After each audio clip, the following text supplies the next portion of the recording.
Magandang araw mga ka-Golden Hunter. Nais ko magbahagi ng kunting experience sa sign na X with that. Isang marka o isang lehitimong X marka ng GIA na may dot.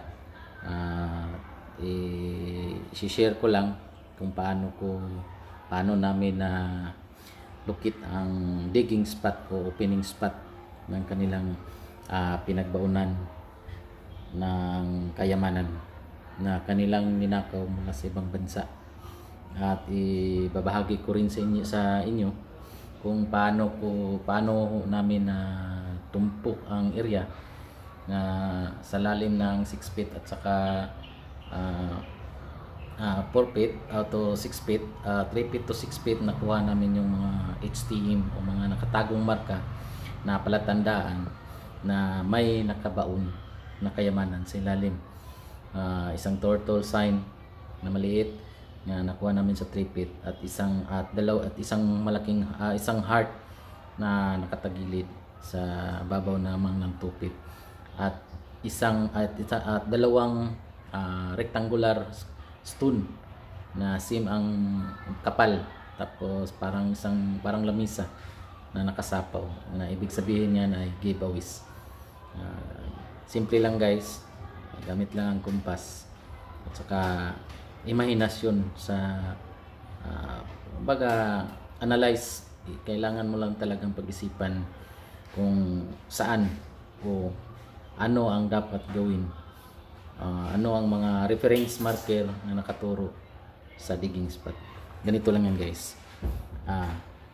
Itong X na sinabi ko na may dot, ipapakita ganito yan guys. Ito yung bato na may X sa area namin. Ito yung bato. Tapos dito may put o apak ng tao dito sa tuktok papuntang west. Dito sa west may malaking bato na may naka-smile o human face na naka-smile, parang sumisilip siya papunta dito. Dito yung X sign, ganyan. Tapos na may dot dito, dot. Tapos sa kumpas alignment, talagang alignment siya, kasi kapag hindi ito na-align sa kumpas, ibig sabihin hindi ito marker, hindi ito lehitimong marker o pwedeng boundary marker. Dito kasi pag kumpas namin, dito talaga ang is nakasentro talaga, tapos dito ang south, tapos dito ang west, dito ang north, ito west to nga bato, dito yan na may 7.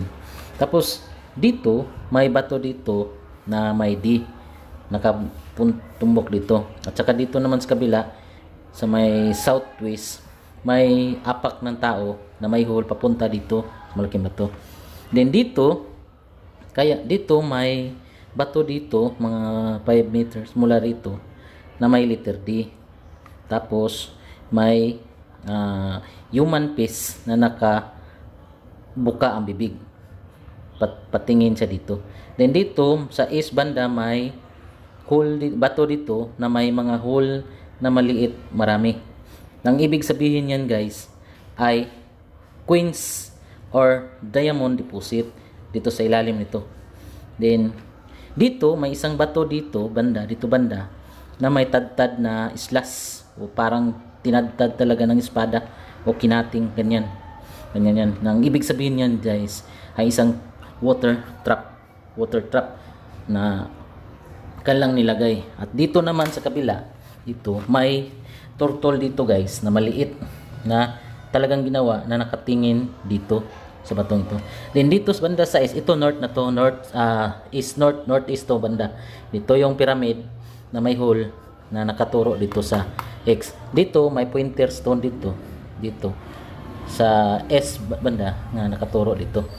Then dito naman may pointer rin dito na nakaturo dyan, at dito may telescopic hole dito, dalawang bato na may telescopic hole na nakaturo dito.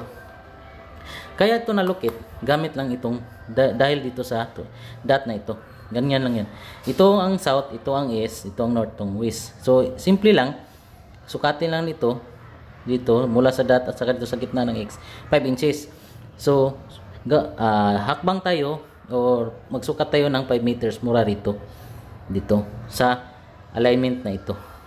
And then, mura dito sa itong mataanan itong sa east na ito, mura dito, ganyan, nasa mga 3 inches, kaya naka 3 meters mura dito. Naghukay kami dyan. Dyan kami naghukay. And then, dahil sa mga marker na nakalagay, napag-alaman o na-analyze o na-conclude namin na dito ang big deposit sa malaking bato dito. Dito ang main deposit, kaya lang malalim. Kaya lang, hindi mo ito pwedeng galawin. Maaari mang galawin, pero kailangan talaga ito ng malaking financing.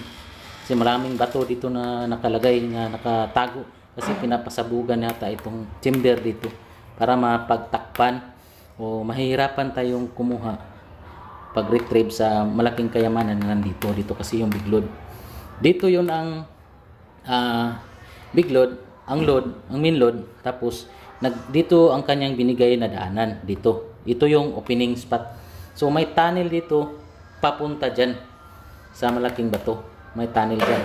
Kaya lang, dahil sa sign na ito na may slash, water trap kasi yan. Ibig sabihin, yung tunnel nila o yung cave nila, butas nila, nakalubog sa tubig.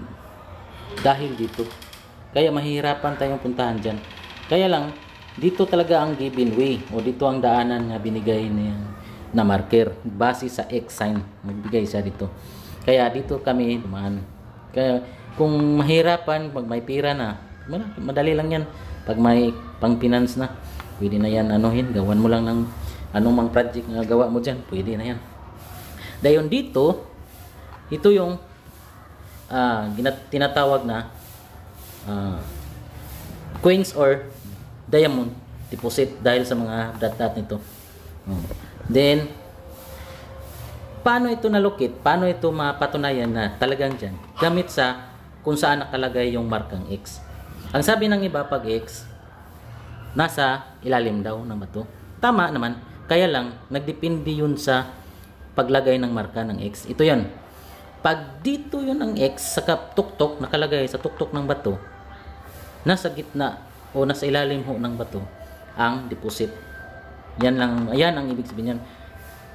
Kaya dito sa may gilid banda sa ibabaw, kasi ang deposit niyan papuntang yan dito sa ilalim ng bato na to. And then kung dito naman yan nakalagay ang X dito, malayo yan. Kasi ganyan yan. Ganon din pag dito, malayo din. Lalo na dito pag ano. Kaya lang madalas kasi ang interpretasyon natin pag may sign na hindi natin palawakin na yung imahinasyon natin, hindi talaga natin matutumbok yung digging spot. Gaya nito. Kaya nilagay nila dito banda sa ibabaw ng matagilid banda kasi malapit lang ang pinagtaguan nila. Ganyan lang. Pa-straight lang talaga. Parang telescope lang. Ayan. Yan lang. Tapos, kaya dito nakalagay yung main deposit kasi nagbibigay man sila ng pahiwatig gamit yung footprint na nandito sa ibaba papuntang west. At saka yung footprint ito na may hole papuntang north. Kaya isang ibig sabihin yan, dito ang big deposit na mahirap kunin. Kaya pero dito ang daanan papunta dyan. Punta dyan. Yan. Ito guys dito makakuha na kami ng mga HTM. Napumbok namin yung opening spot nila.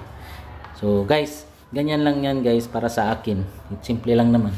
Ito lang ang tandaan natin nga kapag itong ganitong bato, kung saan nakalagay yung X, pag dito yung X, automatic, basta naka-align siya sa kumpas at wala na siyang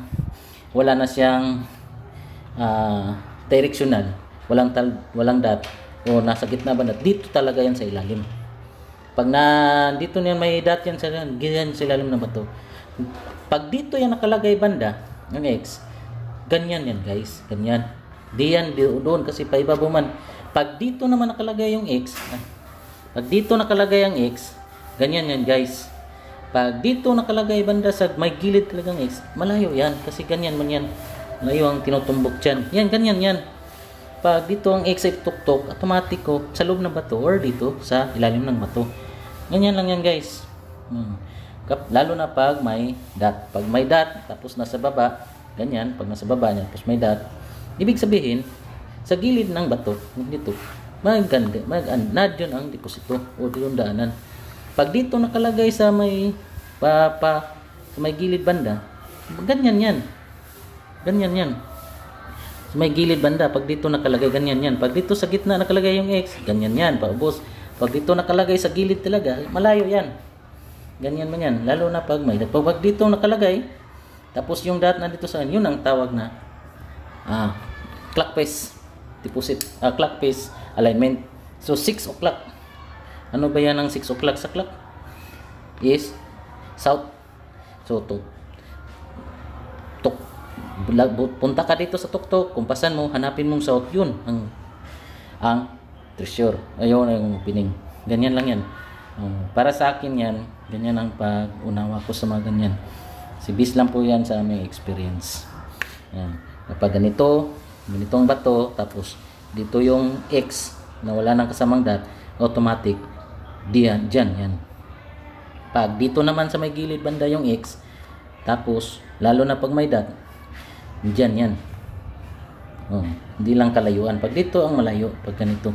Kasi malayo yan ang mapuntahan. Pag walang madaanang na bato dyan, yan talaga ang layo. Simple lang din yan sa mga sa pagkalagay ng mga kahit anong mga ganyan, like C, like D. Ganyan lang man yan. Pointing to the coordinating marker. Pero pag ganito isang may X, tapos ganyan ang isa, X, tapos pag kumpas mo, hindi yan dito ng S, ditong west, yan ang boundary. So ibig sabihin, hanap ka pa ng iba na kanyang tinuturo sa kabila. Doon mo malalaman kung anong coordinating ang kanyang tinuturo. Isa yung boundary. Ibig sabihin, hanggang dyan lang. Kung dito ang mga sign mo, dito iba na naman. Dito yun ang kanyang location o digging area o site, boreal site. Pag may X na hindi alignment sa kumpas, kapag align sa kumpas, yan na mismo, nasa malapit lang. Yun lang ang pining. So hopefully guys na makapag-share pahagi tayo ng kunting kalaman based lang sa may experience at actual yan namin na yung location yan guys na in-operation pa namin. So yan lang ang aking ma-share ngayon guys. Sana maintindihan nyo ang punto ko lang dito ay makapagbahagi lang tayo ng kunting nalalaman gamit lang ang experience. Walang gadget, walang anuman kundi kumpas lang talaga at knowledge sa wisdom na binigay ng Diyos sa atin. Guys, salamat guys. Sana po makatulong sa inyo ng kaunti at makadagdag idea kung may ganito kayong sign. Baka sakaling makatulad tayo ng imahinasyon o knowledge o interpretation sa mga ganyan sign. Salamat guys. Hopefully makabigay tayo ng kunting idea. Salamat guys.